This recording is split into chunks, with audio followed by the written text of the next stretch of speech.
I'm Joyce Tischler. I'm co-founder and first CEO of the Animal Legal Defense Fund, and now I teach at the Center for Animal Law Studies at Lewis and Clark Law School.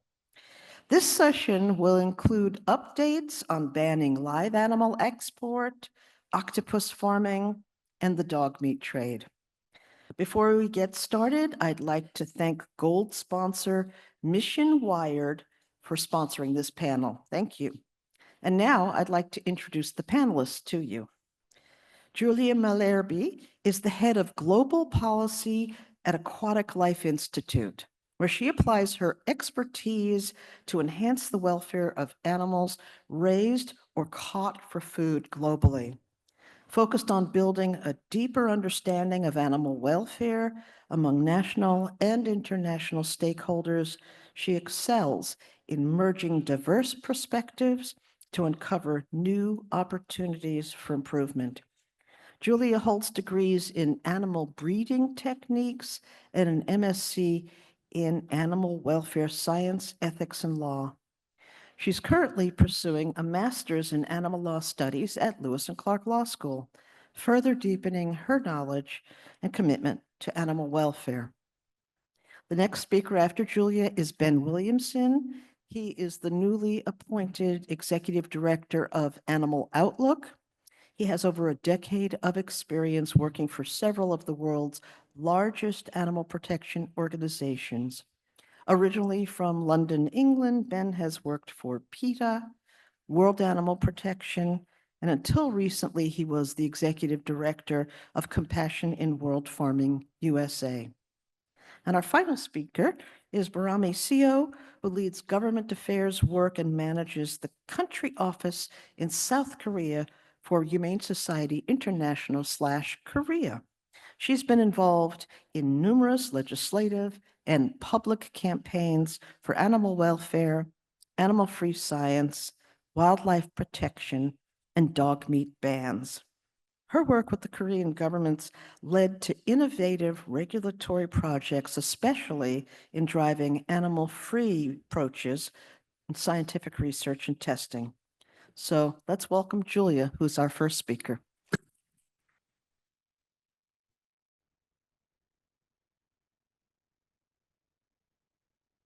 Okay. Do I have to do anything? No? Yeah. Yes. Aha. Now it's working. Okay. Here you go. Well, hi, everyone. It's an honor to be here today. I am really excited and a little bit jet lagged, so bear with me today. Thank you, Joyce, for the warm introduction. Today, we're going to be talking about a topic that I'm particularly passionate about, which is the case against octopus farming. Now, before we get started, I would like to share with you something a little bit more personal, a story, I guess I could say. As you might have picked up by now, I am not from the US. I actually come from a very small town in Italy called Viareggio that you can see here. You can see that we are a coastal city. So that's one peculiarity of my hometown, but also the fact that we have a very peculiar animal as the symbol of our city. Can you guess what it is? Of course, octopus. So if you walk in Viareggio, you might find octopus decorations like this.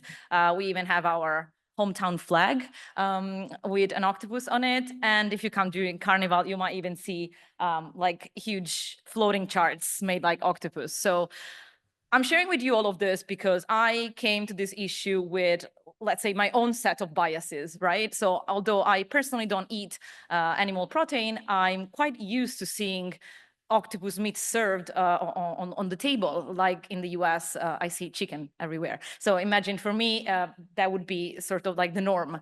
So I'm sharing with you this because about 2 years ago, I started working at Aquatic Life Institute at my newly, at the time, team was really concerned about octopus farming. And I wasn't that convinced at the beginning because, again, it's something that I'm used to seeing. So why would that be different from pig farming or chicken farming, right? So I did what any good scholar should do, some research. And I came across this photo. Now, What captured my attention wasn't really the photo per se, but the caption that says, octopus raised in captivity like this one could save their wild relatives from overfishing. Now, I admit to you that I really struggle to see farming as a conservation effort, but this sounded appealing. I really thought, well, maybe humans are finally doing one right thing. So I kind of was the devil's advocate in my team at the time. I really wanted this to be true. I'm standing here today with a very different idea on the topic. So unfortunately, this idea that octopus farming alleviates pressure on the wild counterparts is a very misleading and unfortunately oversimplified explanation of this practice. And octopus farming truly is a symbol of what humans shouldn't be doing, which is actually the title of an article that came out on The Guardian just earlier this year. You might be wondering, okay, Giulia, great, but why are we even talking about octopus farming? Like, why is there a push for this practice in the first place? Now, most of you would know that the global demand for seafood has skyrocketed in these past 10 years. This is actually adding a lot of pressure on marine ecosystems. Now, this is also depleting many species at unsustainable rates. And among those affected, we find, of course, octopuses. Now, the industry looked at this as not really a concern, but more as an opportunity, right? If we turn to intensive aquaculture, we can fill in this supply gap. So that's how ideas of octopus farming sort of started. And just to give you an idea why we have a global campaign for this is because we heard of plans of farms in Spain, Mexico, the US, Japan. So honestly, this is not a single jurisdiction problem.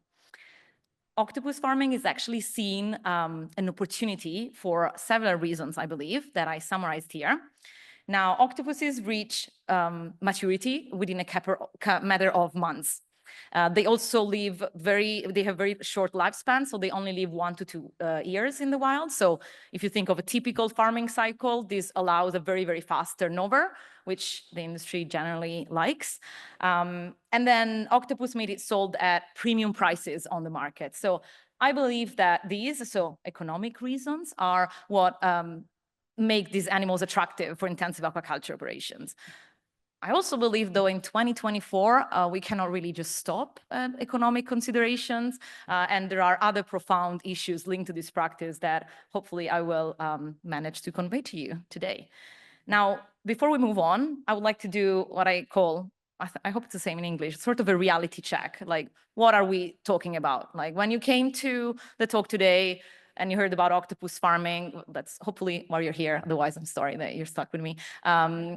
But what were you picturing, right? Because generally when I think about octopus, I imagine this like wonderful creature at the bottom of the ocean, like camouflaging with these cognitive abilities. That's not what we're talking about. This is more likely what we are talking about. This is some footage collected by Laura Lee Cascara in the Hawaiian research facility / petting zoo.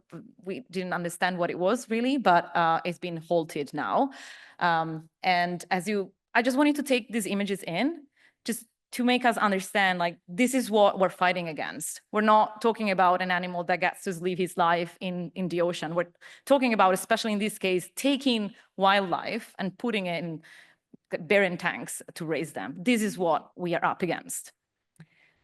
You might have seen from the videos, some already might have spotted some welfare concerns in there, but I sort of want to highlight my top 3 for you. So octopuses are highly intelligent. They are renowned for their problem solving and cognitive abilities. They're really fascinating animals. This also means that their need for mental stimulation would just make them very unsuitable for the typical, like, restrictive and monotonous environment typical of intensive farming. So in shorter, environmental enrichment would simply be almost impossible to achieve for these animals. Moving forward, these animals are solitary by nature, meaning that they don't thrive in crowded condition. What is another standard industry practice? Operating at high stocking density. So this, again, in the case of octopus, is actually we've seen from a Mexico research facility, it turns to cannibalism. So over 51% of octopuses were eating each other out of stress. Then last but not least, there is no humane slaughter method known to date to slaughter octopuses. So the method that they're using so far for the wild ones, which is what they plan to use on the farmed ones as well, is the method of ice slurry, which is a very cruel method. And even the European Food Safety Authority actually discourages the use of this method in many aquaculture practices. Now, I'm gonna ask you, yes, it's working, I can't believe it. Okay, if you can take out your phones and scan the QR code, hopefully it works. Sorry, I didn't wanna be a complete boomer with my presentation today, so. If you can scan the QR code and answer this question, what do species like salmon, shrimp, and tuna eat? Now, I hope it's working. Please tell me it's working. I'm not a professor, so this is not a quiz. Maybe, we'll see. Okay, I think people are voting. Sorry, I'm so excited. It never worked before, so this is great. Okay, so I'm being a little bit tricky here, asking you this different question and difficult question. And I say difficult because when I even started my work advocating for aquatic animals, I wasn't really sure. There wasn't an obvious answer for me to this. Okay, maybe we can go and see the results. Let's see. Ta-da! Okay, yeah, you did your studies. So yes, other fish would be the correct answer. So I'll write down the names of everyone who answered correctly. Don't change your answers now. It's okay. Now you might be wondering, like, why did you quiz us, unexpectedly? Well, salmon, shrimp, and tuna are, guess what? Carnivorous animals. Why do you think I brought that up? Because guess who also is a carnivorous species? Octopus. So in simpler words, it means that all these animals, in order to thrive, they need to be fed other wild-caught fish usually, right? So this claim that I've heard from the industry many times that octopus farming is going to help us tackle food security is actually flawed, because you're basically saying that in order to solve the problem of overfishing, you're going to overfish more to feed those animals to another animal. Like if we take completely out of the picture the animal welfare concern and we just look at it from a food security perspective, that fish could directly nourish humans, right? So that would be a smarter approach to food security. I also want to say another thing, that octopus meat is not really a necessity for survival. So also this claim that it's such a fundamental activity we should engage on, I think it's a little bit flawed. I want to quickly go through a few other things. So octopus farms could be the perfect hotspot for pathogens. If you think of octopuses, I bet one of the first things that pops into your mind is that they are masters at escaping, which I think it's a very cool peculiarity that they have, but in a typical farming setting, actually the likelihood of having them escaping the tanks and interacting with the wild counterparts, creating genetic anomalies is actually very, very high. So it's something we should be very concerned about on an environmental risk perspective. And last but not least, our understanding of the immune system of octopuses is still very limited. So I don't know how you feel about this, but we just came out of a pandemic. And to me, there's just too many unknowns and gaps in knowledge associated with this practice. Okay, so now that we've seen the ethical and environmental issues associated with octopus farming, it's time to talk about legislation.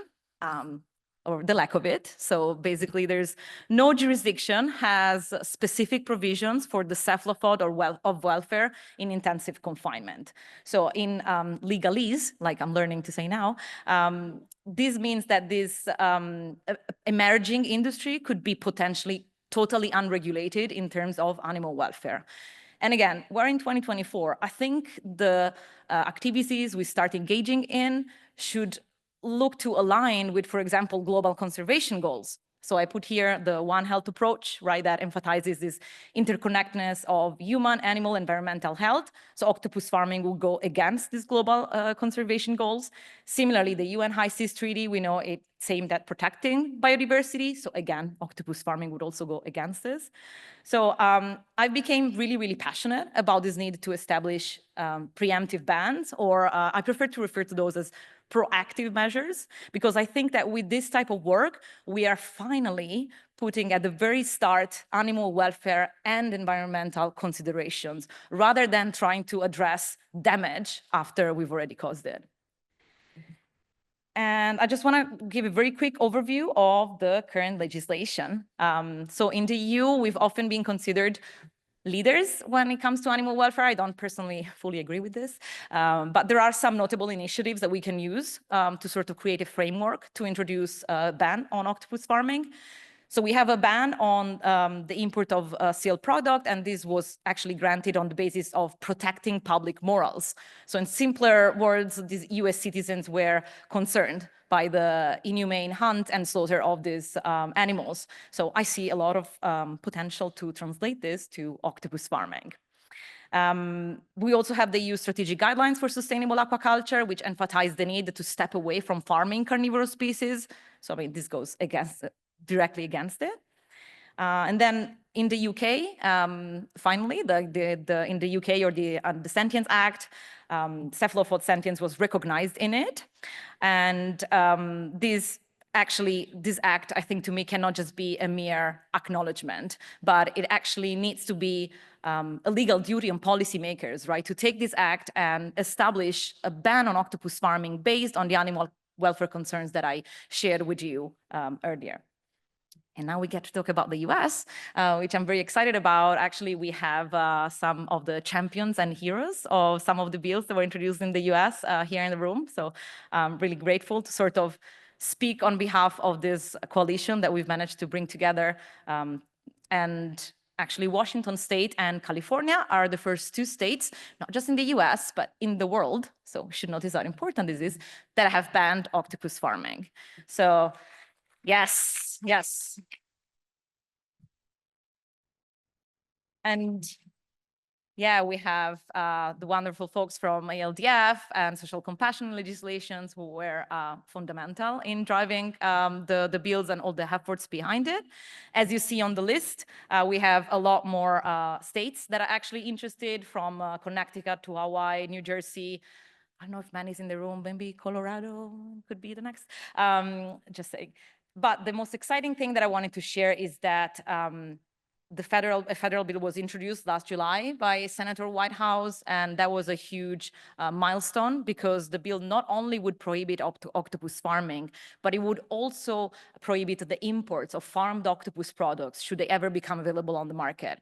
So the US, I'd like to say maybe for once, is really leading the way on this animal welfare issue. And yes, this was really a big coalition effort that included a lot of different advocates, from lawyers to scientists and researchers. So hopefully we'll have even more good news to share in the upcoming months.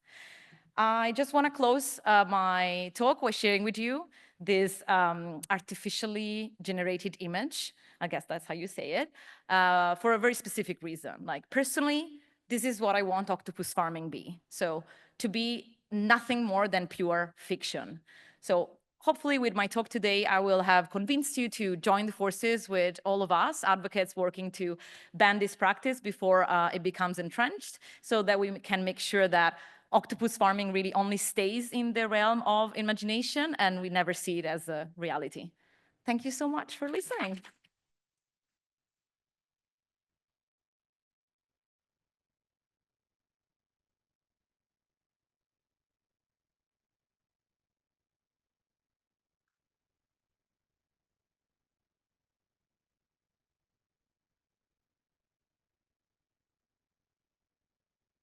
Thanks, Giulia. Hi, everybody. I'm not sure if I can get this to go any higher. I'm quite tall, but I'll just try to speak to the back of the room. So I've got this transition, right, from one preemptive ban for an industry that is yet to take form, to one ban which is a very old industry, which has been going on as a 100-year campaign that we won this year.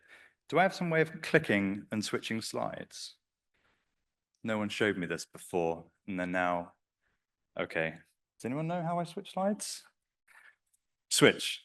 No, I don't know. Maybe I can say. Oh, okay, great. Wow, magic. So for those who don't know, because they're not very active in the legal space, Compassion World Farming is one of the world's oldest farmed animal welfare organizations. It's up until about 21 days ago, as Joyce said, I was the executive director of the US arm for Compassion World Farming. pretty much since their inception in 1967, they've been synonymous with the live export campaign in the United Kingdom. And so that's the one I'll be speaking about today. I think I'll need a clicker because there's some animations in my, you don't want me saying switch every time or there. Do I have a clicker? Next, that might be it. Does that work? Yeah, okay, great. The Animal Welfare Live Exports Bill was finally got royal assent in May 20th of this year. But as I say, it's been a 100-year campaign, and for all of Compassion World Farming's life, it's been synonymous with them. So the first attempt at banning the live export trade actually came in the 1890s. A UK parliamentarian called Samuel Plimsoll introduced legislation in the British Parliament. It was actually aimed at banning the import of American cattle. What was happening was American cattle was coming over to the UK, and then European immigrants were going the other way. Plimsoll documented the massive amount of fatal injuries of American cattle coming over to the UK and then being thrown overboard. Henry Salt, probably all remember the name, when he founded the Humanitarian League in 1891, actually wrote it into the organization's manifesto that it would campaign against the barbarities of cattle traffic and the shambles. And if you're like me, you didn't know that the word shambles actually comes from the small slaughterhouse that used to be attached next door to the butchers. And that's where the word for a bloody mess comes from. So the UK's live exports were mostly up until the 1940s were associated with native breeds of cows being sent to British colonies to improve the indigenous breeding stocks. So Hereford, Aberdeen Angus, that was pretty much, it was just about breeding. Then in the post-war era, the UK really tried to take advantage of demand for veal on the continent and started sending more cattle over to France for fattening and finishing. So there were various attempts at regulating the welfare of this emerging industry. In 1957, the Balfour Committee had the unique idea of actually giving these animals protection from the elements and feeding them and dividing them by their genus. And in 1946, that's when we started to see the number of UK animals being sent overseas starting to increase. So this is a chart of number of sheep on British farms. In 1946, the Hill Farming Act came into place in the UK, which is paying farmers per head to produce more animals, to produce more sheep.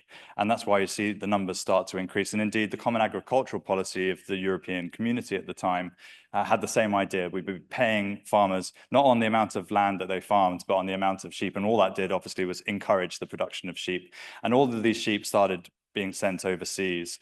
So the Balfour Committee recommendations were only targeting cattle, and that's why the RSPCA found in 1972 that only 20% of the live animal exports leaving the UK had any welfare protection at all, because all of the animals being sent overseas were mostly sheep, but the welfare regulations were specifically targeting cattle.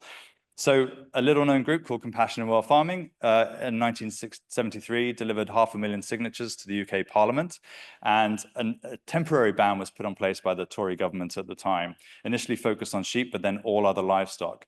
But like often happens in these times, the government tried to find a way to work the economic necessities, and the animal welfare concerns took a back seat. So in 1974, a new report was published by O'Brien, which just gave minimal increases in animal welfare protection.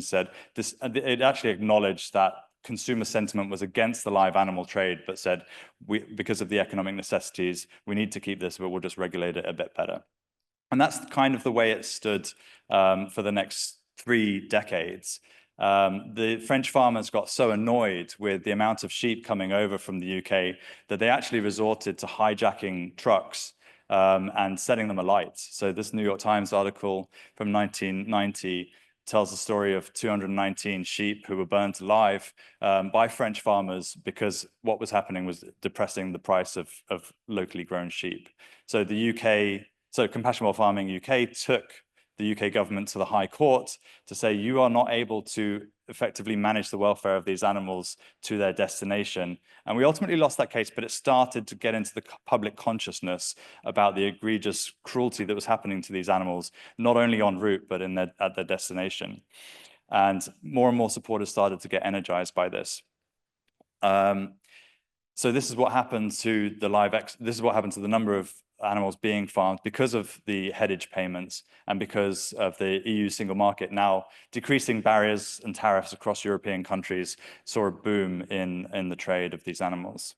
So this is the number of live animal exports actually peaked in 1993. 2 million sheep were being sent abroad from Great Britain, 400,000 cattle, and that is where it peaked because in 1994, the tide started to change, momentum, public attitudes started to change. There was a famous program called World in Action, which beamed into the homes of 5.8 million homes in the UK, which showed some compassionate farming footage showing live hauliers not feeding, not giving these animals any water, and pictures of doe-eyed calves, and the public started to turn against this. Also, who started to turn against this were some of the main transport companies. So a brand new rail tunnel linking the UK with France, Eurotunnel, which was called Channel Tunnel, announced that it would not accept live animals, and that precipitated a domino effect. P&O ferries, which had been servicing 60% of the live export market in the UK, said that they would no longer accept live animals. Stena Line, Brittany Ferries, all fell into line. So this meant that the live exporters had to find new ways of getting their animals out of the country. And it meant that they had to go to increasingly smaller ports, a trade that had been hidden from sight in big commercial operations, now were rumbling through English villages in the dead of night. And that's when the public started to come out of their houses and protest on the street. So the press started giving these names like the Siege of Shoreham, which is a tiny, small port in the south of England. The Battle of Brightlingsea was a year-long battle. You can see riot police coming out to enable the hauliers to move the animals, and they also started flying the animals out. This is one protest at Coventry Airport. Sadly, Coventry Airport's where we had one of the few human fatalities. A 31-year-old woman called Jill Phipps fell underneath a lorry, a truck, and died. She was one of a handful of human losses. There was also a plane crash that happened at Coventry Airport where the crew, who weren't at the time carrying any animals, they perished as well. So, public sentiment was against it. Why didn't we just ban it? Well, we couldn't. The treaties of Rome, signed in March 1957, specifically Articles 30 to 34, meant that no state could take any single unilateral action that would do anything to contravene the free movement of goods across the European community. So some proponents of a ban pointed to Article 36, which, if you can read, it's very small there, but talks about you could justify a ban unilaterally on grounds of public morality or for the protection and health of the life of humans or animals. But because the judicial opinion of the time was that because there were certain EC directives allowing for minimal regards for welfare for these animals, you couldn't actually impose Article 36 because there were already some European rules allowing for permissible standards of welfare for the trade. So this was finally tested in the courts in 2013 after a tragedy at the port of Ramsgate. RSPCA inspectors noticed on a truck of 548 sheep coming through the port of Ramsgate that several of the sheep's legs were dangling out. This on a 3-story truck, several of the sheep. So against the RSPCA's instructions, the lorry driver, the truck driver, tried to yank up the animals by the ears, and they said, no, no, no, we're going to unload them. So what they found inside was about 40 lame sheep who they had to put down, broken legs, illnesses. But as they were taking them off the truck and putting them onto a concrete loading platform, a few of the sheep slipped in and drowned. So it was just a calamity on this one day. The driver of the exporter at the time, a man called Thomas Lomas, was given a 6-month suspended prison sentence for his participation in it, and £5,000 in costs. And the very next day, Thanet Council, which oversees the port of Ramsgate, said, okay, we're not having any more live exports through our port. And they were taken to court by the Dutch company who said, well, this is going to cost us a fortune. It was in the middle of Eid. There was a high demand for live animals coming through. They said that it was costing them about £1.5 million. And indeed, it went all the way to the High Court. And Mr. Justice Burrs said that he called it the unilateral decision by Thanet District Council as an unjustifiable breach of European rules governing free trade. So it was tested in the courts and we lost, and there was pretty much nothing we could do about it. So we lost in court, kept on losing in various attempts for legislation in the UK Parliament, but the economy was doing its own thing. And indeed, outbreaks of BSE and foot and mouth meant that the EU actually banned any beef cattle exports from the UK of its own volition. Also, changes in breed in the breed of the animals meant that more of the bull calves were being raised for meat by the UK dairy industry. And we started to see the number tick down anyway, so that by 2016, there was only 500,000 live animal exports. Even though we couldn't ban it, the economy was doing its own thing and decreasing the amount of animals being exported. So as I say, various attempts, various protests, but nothing really happened until 2016, June 23rd, when the UK voted to leave the European Union. And that opened the door for the option to finally ban this trade. And some commentators have noticed the fact that Brightlingsea and Ramsgate and Shoreham, those three ports, which were so integral to the trade, voted overwhelmingly to leave the European Union. Now, it's not possible to tell causation, whether it's anti-European sentiment that really proliferated some of the anger towards the live export trade in the 90s, or whether it was such a big deal, the live export trade. The time of Jill Phipps's death, there was 150 news articles that month. It was on the nightly news. I remember being 10 years old and being on the nightly news. Or whether that was just so burned into the British psyche that so many of those coastal towns voted to leave. So how did we do it? Well, the UK, as Compassionate World Farming UK, called for a judicial review, firstly, of Scotland's part in the live export trade. To get from Scotland down to the ports in Kent is longer than the 8-hour journey that is allowed by law. So initially defending, the Scottish government said, no, we're not going to ban it, and then quickly reversed its position. So Scotland was the first one to stop live calf exports. The Tory government put in their manifesto in 2019 that they would do it. They failed to do it in 2021. But some cynical people might say that they finally got it done before they lost power after 14 years earlier this year. But of course, I would never say that, and I'm not allowed to say that. So that's where we are. We did it. It was without much fanfare. I'll just go back a second before I talk about Hawaii. Without much fanfare, it was kind of almost a done deal. But the last 10 years, or certainly since Brexit, we've always known it was going to be in the cards. It was just a matter of finally getting it done. The bill that passed in May was virtually unopposed. The Labour government had it in their manifesto. The Tories did it finally. But it kind of happened without any fanfare. This 100-year campaign to ban live exports finally happened.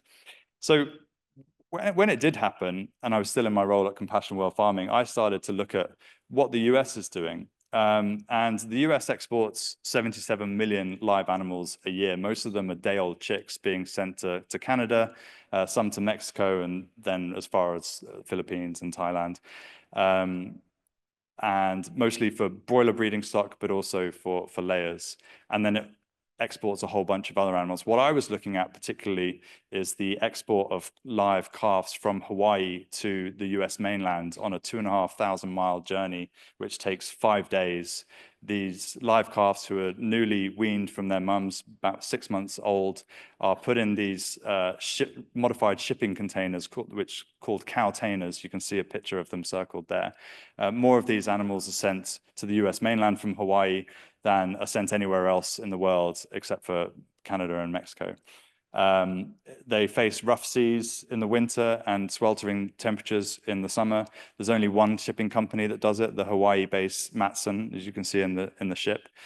So we started to investigate this. There's no veterinary care on board. Decisions of what to do with the dead bodies are left to the ship's captain. They're sent to Long Beach, Tacoma nearby, and the port of Oakland. And so we followed these animals coming from Hawaii through the port of Oakland to a feedlot in Northern California. And then I left Compassionate World Farming and gave it to them to do with what they want. And I don't know what they're going to do with it. But if anyone else wants to do something with this in the room, wants to talk to me after, please do. I'd love to talk to you about it. And that's all I have. Thank you.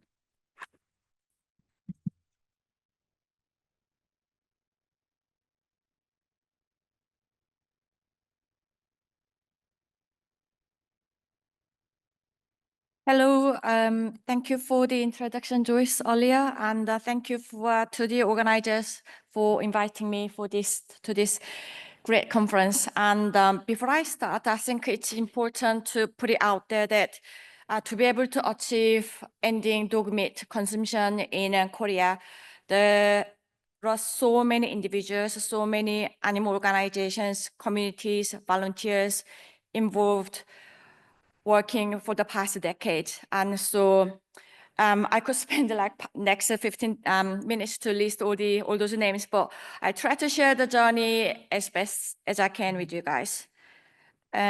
So it kind of all started in 1988 when Korea decided to host Olympics game in the capital city, Seoul.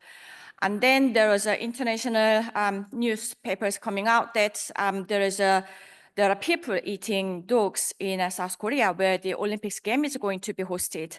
And then there are a lot of international criticisms. And so the government tried to cover up, saying that no, it's not happening anymore. And then they were persuading the restaurants to temporarily shut down their business. And within the country, it kind of angered the public that who are those people to tell Koreans to what to eat, what not to eat. And then fast forward 35 years later, that's this year, and this news came out just last month. The nation with lowest birth rate, there's just rocketing sales of dog strollers. And there has been numerous stories about this, that there are so many people, like a lot of population in Korea, they are buying dog strollers. And so what happened from the nation that was serving dog meat on their dinner table to the nation that's like they're ready to spend so much money to provide the best care possible for their companion dogs. And so during that time frame of 35 years, so much happened. And the international criticism during the Olympic Games kind of prompt the government to establish new Animal Protection Act for the first time. And then around the 2000s, there are many animal organizations, communities emerged. And then for the past decade or so, there are like various milestones strengthening the animal protection measurements, preventing cruelty from various cases where animals are used. And in 2015, there was a first political gathering at the National Assembly. So there was 39 politicians came together saying that they are here to support animal protection issues at the, as lawmakers. And so that was a great initiative. And this happened because actually we are working with one of the politicians to draft the bill to end cosmetics animal testing. And the lawmaker, she had a pet dog, and then she spoke to a few other politicians, and then this new initiative came out at the National Assembly. And then fast forward this year in January, the bill passed that to prohibit dog meat consumption in Korea. And then during that time, there is an increasing number of people living with their companion animals, dogs and cats. And obviously, there is a societal interest growing in animal protection. With that, there is a political interest growing as well. So with the dog meat ban campaigns, there is a lot of public pressure, especially with the growing interest in living with companion animals. And with that, the animal groups started to have more organized protests and events across the country. And then obviously the message clearly kind of worked because in 2012, that was the first time that the industry people, dog meat industry people, they kind of felt threatened, and then they organized a mass rally in front of government complex, urging the government that they should legalize the dog meat industry. And I was there in 2012, and it was quite frightening to see hundreds of industry people like really shouting, shaving their heads, and they just came from across the whole country, and then it was very heated situation. And then in 2015, HSI launched the Models for Change program. And this program is literally what it says, that it is to set models that will change lives of dogs, of course, and the humans as well, who are involved in dog meat industry. And for this program, my amazing colleagues, Adam Parascandola and Lola Weber, they really did a lot of excruciating groundwork. I say excruciating because to be able to set these models, we have to engage with dog meat farmers. And we know that these people, they committed really horrible suffering on dogs, on their properties. And we were there trying to establish a relationship because we need their agreement and promise that they are going to shut down their business permanently, hand over all dogs from their property, and also promise us that they are not going to be involved in anything to do with animals for profit making for the rest of their lives. And so we really need them on our side. And so we started to close the dog meat farms, first one, second one, third one, and then the word spread to the farmers. And then I got a call, I mean, more than a call, like just one call, but like numerous calls from farmers, families as well. One time this daughter called me saying that her parents were involved in running dog meat farm in the countryside. They really want to stop it. They kind of started, but then they just couldn't find a way out. And then they heard about this Models for Change program, and they just want to shut down, move on, and then also, if possible, they want to send dogs for a second chance. And so we were able to close down 18 farms in the past 10 years, rescuing over 2,700 dogs. And during that time, there are really meaningful milestones as well. So for example, in 2017, the Mora market is the is the biggest dog meat market in Korea. And then the mayor says that, okay, look, this is time to close down. And so they closed down the biggest dog meat market, and then followed by there was a dog meat slaughterhouse closed down, another dog meat market closed down. So there has been a lot of activities, of course, with as well as the annual protest events organized by animal communities against the dog meat consumption. And so politically, it was 2017 when it was the first time the politicians publicly voiced their support to ban dog meat. And the first in the picture, he was a prosecutor, and he says that, look, if this is not legal to eat dog meat, this industry is illegal. And then obviously his message really threatened the industry people as well. And so the third one in the picture, she's a very well respected politician in Korea. And we started to work on drafting dog meat ban bill, thinking that, I mean, is it really going to pass? But we will have it ready. And then last year, the first lady supported, publicly supported that she wants to see dog meat industry ending. And then with the bill that we were working on with the Representative Han to end dog meat industry, it was introduced in June. And then really politically, it just like things happened so fast. And then 2 months after, there was a similar bill introduced to end the dog meat industry. And then in the same month, 44 lawmakers across all political parties, they came together to announce the assembly resolution endorsing dog meat ban. And so, and then, oops, there is a ban, the first lady's announcement supporting dog meat ban.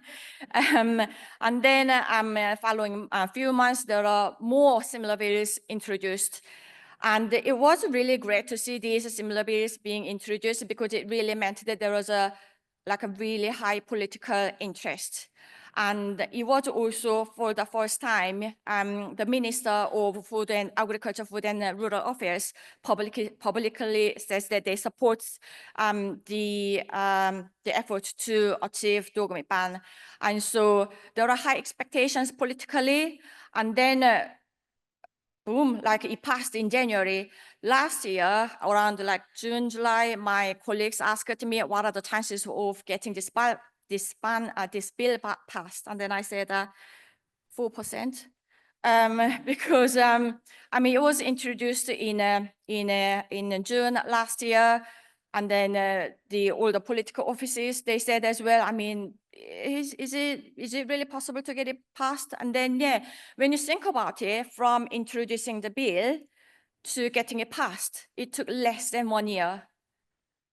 I think it's very remarkable. And I think it also means that, thank you.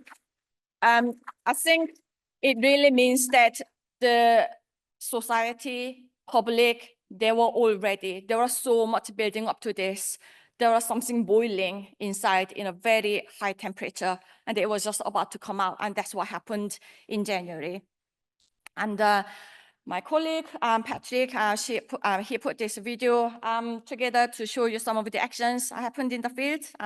There is no graphic images, and the animals appearing in this video, they are all rescued, so it's all happy ending. The dog and cat meat trade is one of the most pressing issues in companion animal welfare of our times. In 2015, we started working to end the dog meat trade in South Korea, which is the only country in the world with industrial type farming of dogs. When I first saw the reality of the farm, I saw their eyes, I saw their reaction to me. My heart was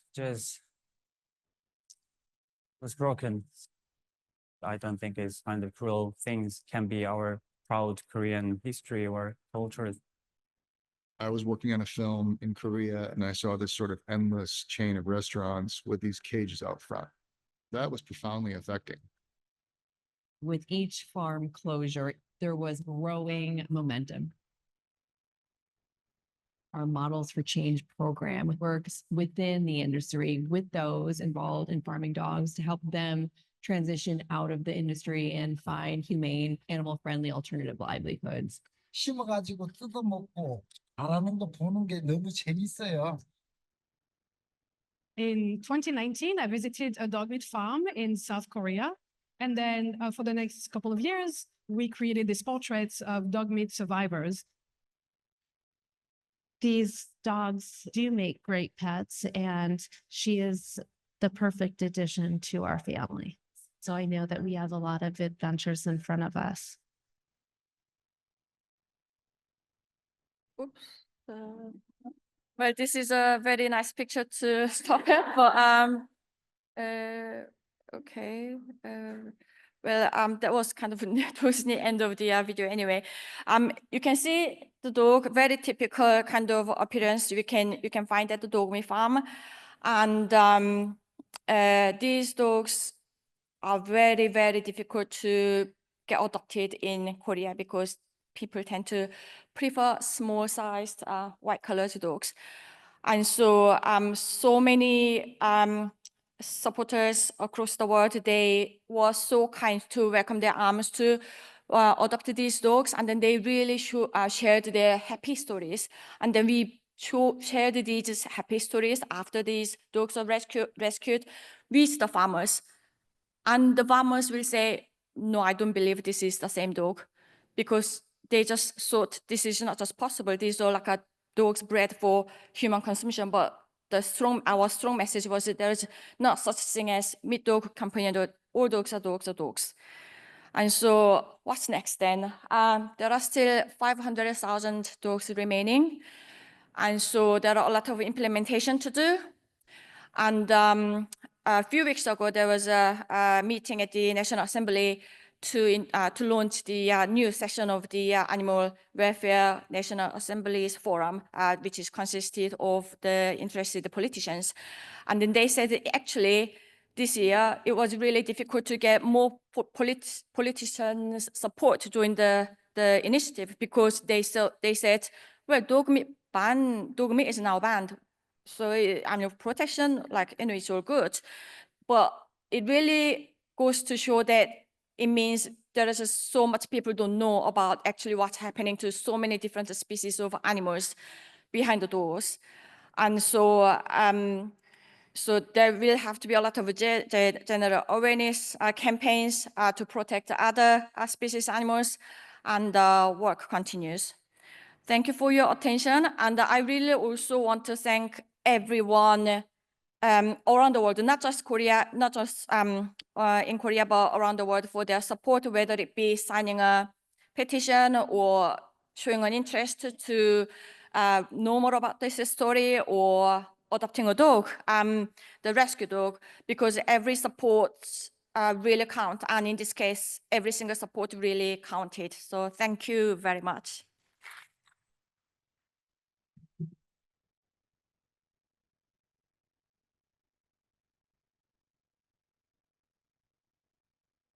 Is my mic turned on? No. No. Hello? Ah, now it is. Okay.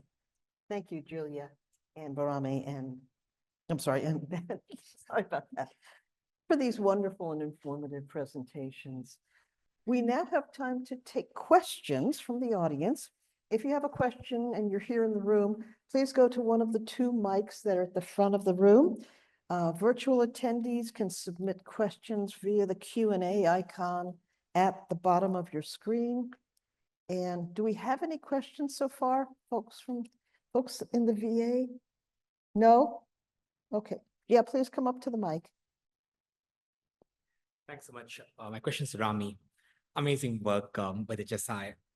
Is there anything that we can take from the dog meat trade ban towards like general farm animal welfare? Because Korea is also a heavily industrial animal agriculture country. Most pregnant sows continue to be in crates, birds in cages.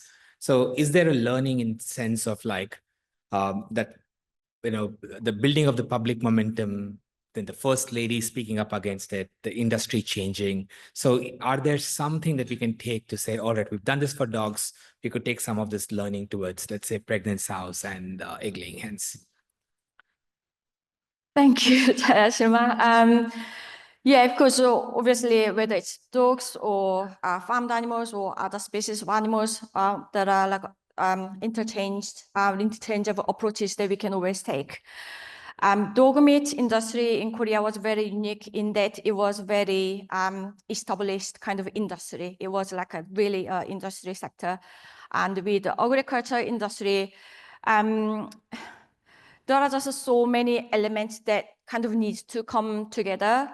And with the farmed animals, I wish that we could work more on the public awareness aspect, because obviously dogs, we can see them on a daily basis on the street or in my house, etc. But with the farmed animals, it's just difficult to kind of relate on a daily basis. And it's even more so the case in Korea, because the issues, the dog meat issue has received so much attention and interest that I think sometimes other animals as well, they should have also received equal kind of protection and the measurement by the government and the public as well.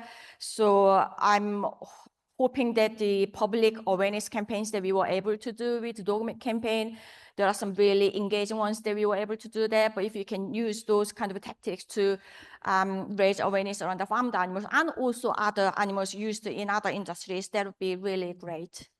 Thank you.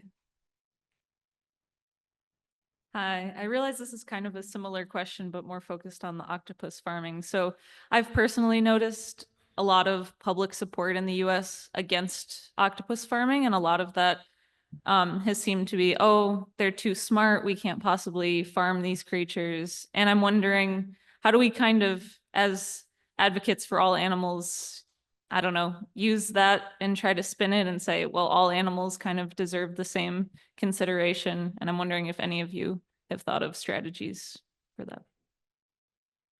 Yeah, thank you for the question. Maybe I can start. Yeah, well, I always say that I think when it comes to octopus farming, we sort of have a golden opportunity in our hands, because there's not really already an established industry yet. So I guess at least the pushback that we receive is a little bit less than, I guess, what we're used to as animal advocates.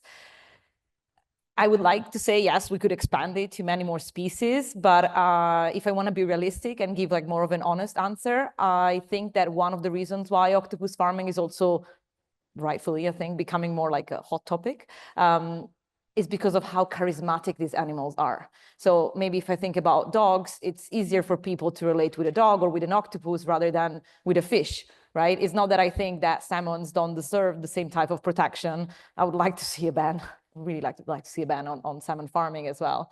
But it's harder, right? I think so if you do like a reality check, I think because you were talking about strategy, the reasons why we're engaging so heavily in this campaign, because we believe that this is a good strategy because the pushback we receive is a lot less. I don't know if you guys want to add anything. I mean, I think it's a really good question because we battle it all the time. Most animal giving is towards dogs and cats. People have a sympathy for the people who are animals who look and interact a bit more like us. You know, that's been proven, more like babies. It's a challenge we run into all the time. What we notice with our supporter engagement is that you can run good supporter appeals based on those quote unquote less sympathetic animals like chickens and pigs. It doesn't really matter to people who are already engaged in the movement. But you know, they need to make a Netflix documentary about my chicken teacher or something like that, and we'll really have a that's how to get to it. But yeah, how to get that sympathy from people. I think telling that story about, you know, the less attractive animals, the ones, you know, the ugly, they have those ugly animal competitions, things like that actually allow us to then talk about the fact that all animals feel pain and suffer. I don't think they're a bad thing at all to make that, yeah, comparison. Octopuses, they don't look like anybody. Yeah. And yet they're wonderful. Yeah. This question is for Ben. I've heard that in the US, even when demand goes down, we get creative.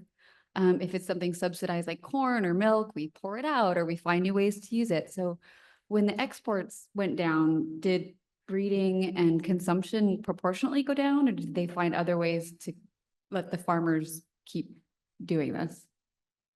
That's interesting. So because there was no more export market, it was domestic consumption went up. I think domestic consumption's gone up everywhere, unfortunately.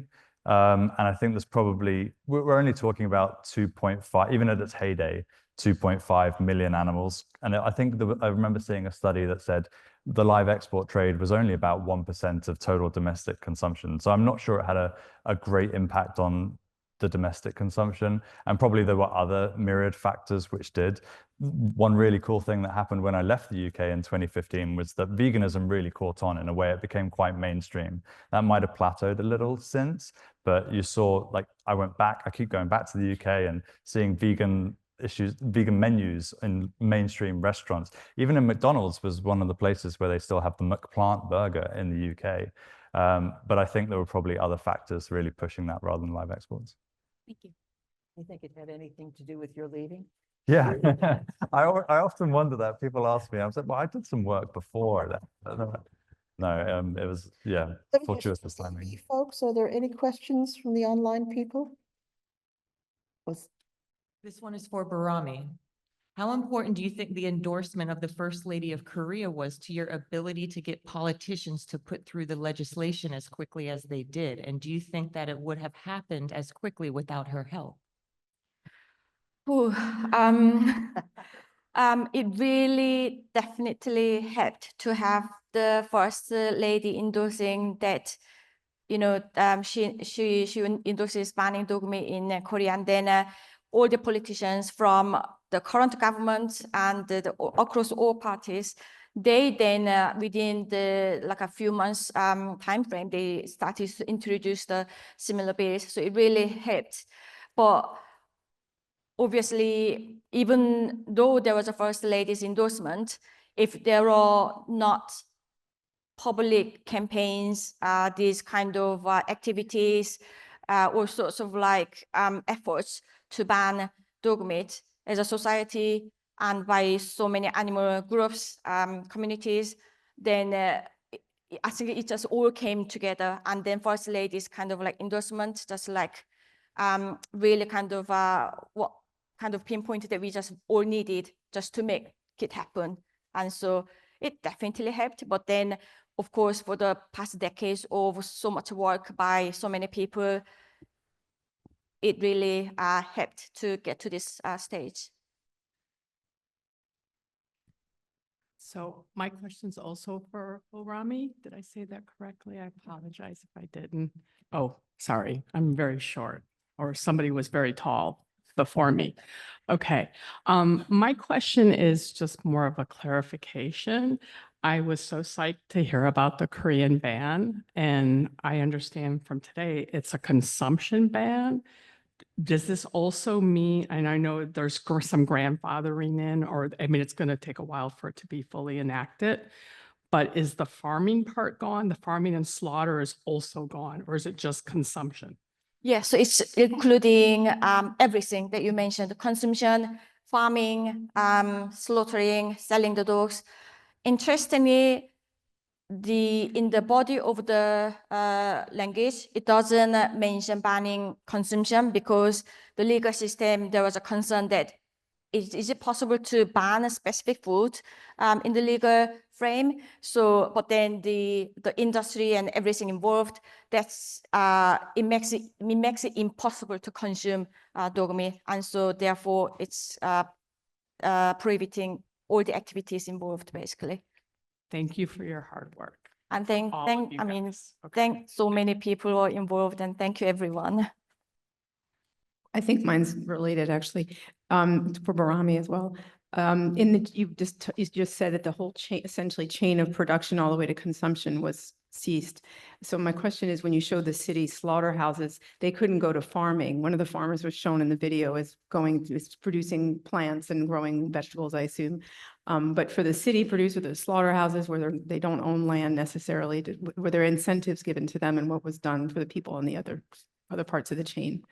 So yeah, with those people not involved in the farming, but like other businesses, the government is preparing for the implementation plan to be able to give them some sort of financial incentives, so that they can work on their new business plans, so that they, this is not to make people unable to continue their livelihood.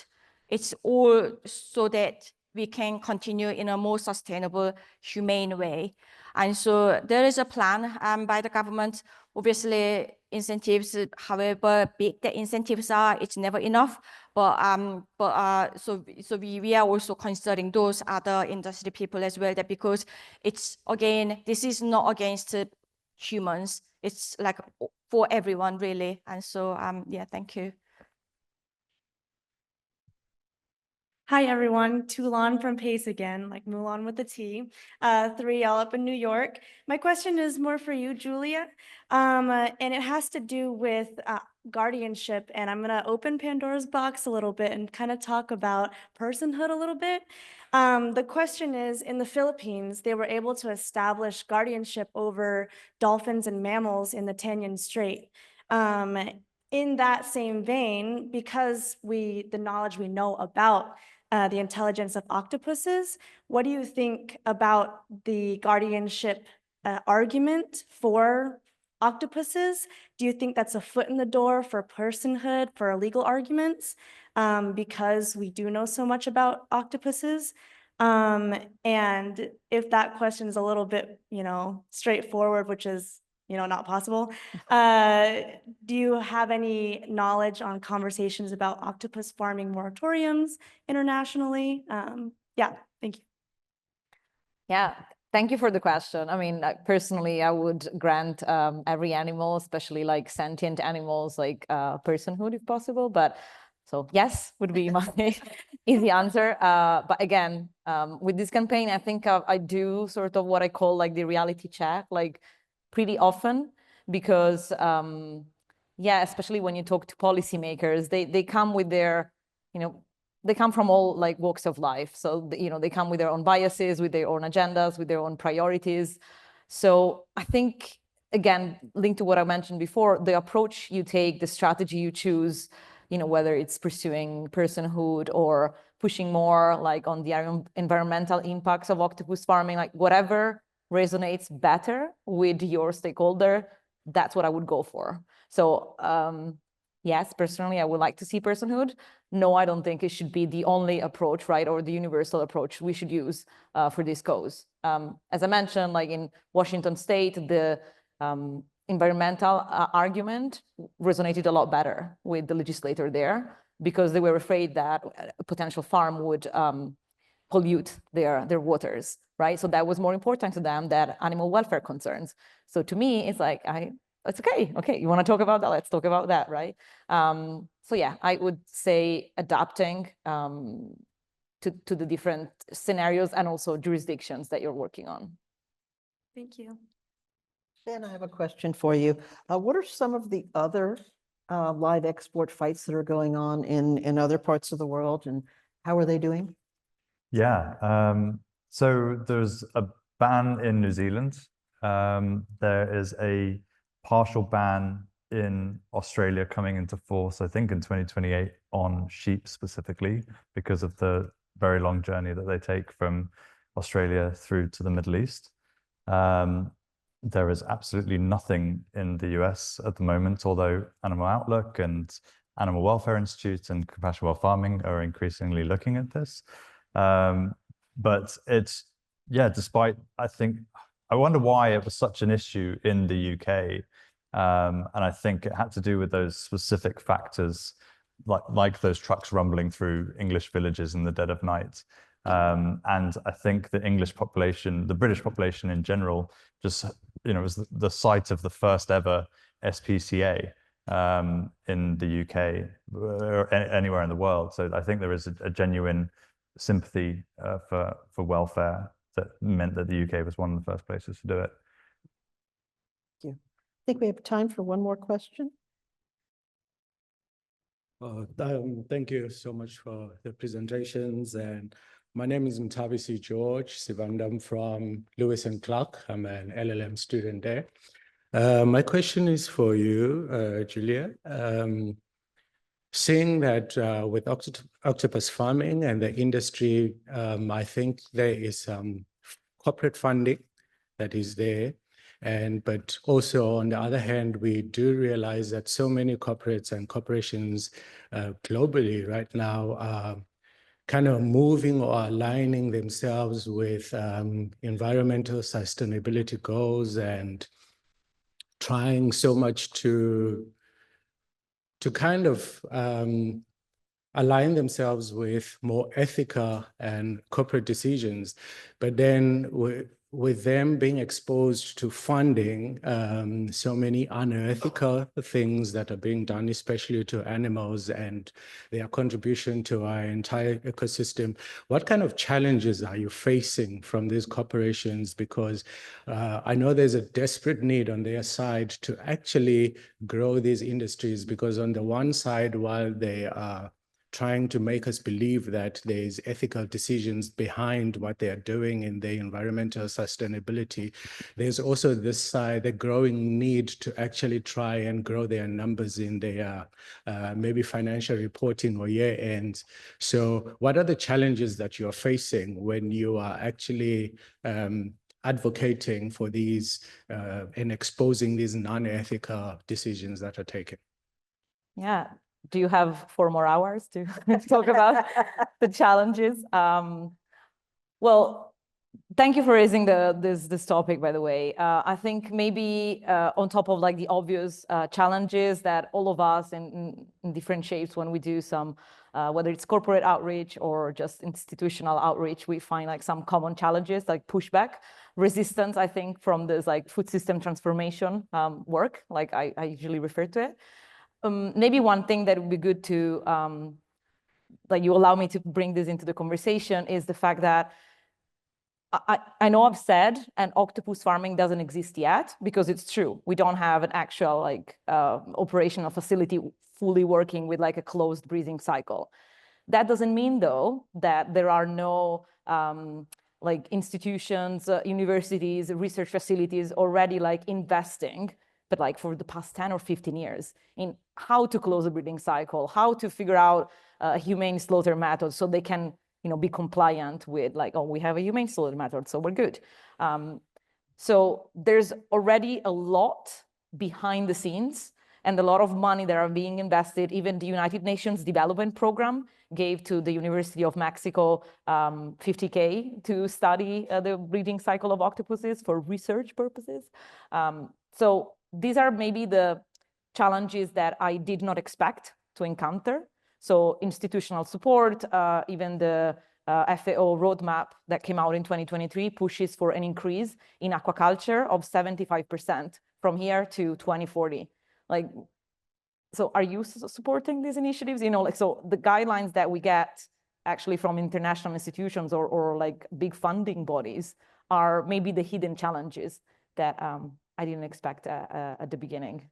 And then, of course, well, people just tell you that, yeah, you know, it's an animal, like we have the right to do what we want with them. So that's another 5 hours of discussion. So yeah, I'll stop here. Please join me in thanking Ben and Borami and Giulia once more.